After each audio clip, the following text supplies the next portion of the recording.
តោះចង់ដឹងថាខេត្តហាទៀងមានកន្លែងកំសាន្តកន្លែងណាខ្លះកុំភ្លេចទស្សនានៅក្នុងវីដេអូនេះទាំងអស់គ្នាក្នុងថ្ងៃនេះដែរគឺខ្ញុំបានធ្វើដំណើរពីភ្នំពេញឆ្ពោះទៅកាន់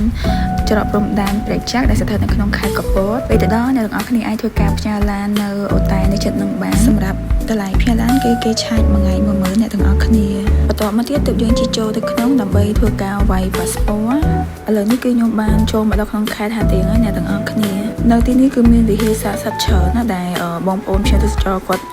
និយមមកធ្វើការបន់ស្រន់អញ្ចឹងកុំឲ្យខាត់ពេលយូរខ្ញុំនឹងនាំអ្នកទាំងអស់គ្នាទៅកាន់ឆ្នេរមួយណៃដែលនៅក្នុងខេត្តហាទៀងនៅទីនេះគឺទេសភាពស្អាតណាស់អ្នកទាំងអស់គ្នាដើរក៏ឃើញនំនេះទៅខ្ញុំក៏ធ្វើការទិញភ្លក់មួយនំហ្នឹងខ្ញុំសេចឈ្មោះអ្នកទាំងអស់គ្នាព្រោះកាលនោះខ្ញុំទៅរៀងយូរដែរ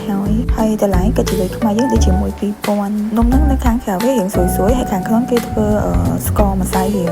សាយហើយពេលញ៉ាំទៅមិនអីឆ្ងាញ់របស់គេដែរតាតោះឥឡូវទៅធ្វើការជីឡូរីជាមួយខ្ញុំលេងទាំងអស់គ្នាអញ្ចឹងយើងត្រូវធ្វើការទិញសមុទ្រសិនហើយក្នុងតម្លៃសមុទ្រម្នាក់គឺ80000ដងអ្នកទាំងអស់គ្នានេះគឺជាលើកទី1របស់ខ្ញុំដែល experience ជាមួយនឹងការជីឡូរីនេះគឺថាភ័យខ្លាំងមែនទែនអ្នកទាំងអស់គ្នាអញ្ចឹងសម្រាប់អ្នកដែលសើចបេះដូងអីគឺខ្ញុំអត់ទេ comment អីជីទេអ្នកទាំងអស់គ្នាពីព្រោះដោយសារផ្លូវខ្វាត់ខ្វែងច្រើនឥឡូវនេះគឺខ្ញុំបានឡើងមកដល់លើកំពូលភ្នំហើយអ្នកទាំងអស់គ្នាទេសភាពគឺស្អាតខ្លាំងមែនទែនហ្មងកុំឲ្យខាតយើងក៏ឆ្លៀតដាក់ហូបមកប៉ុកពីប៉ុក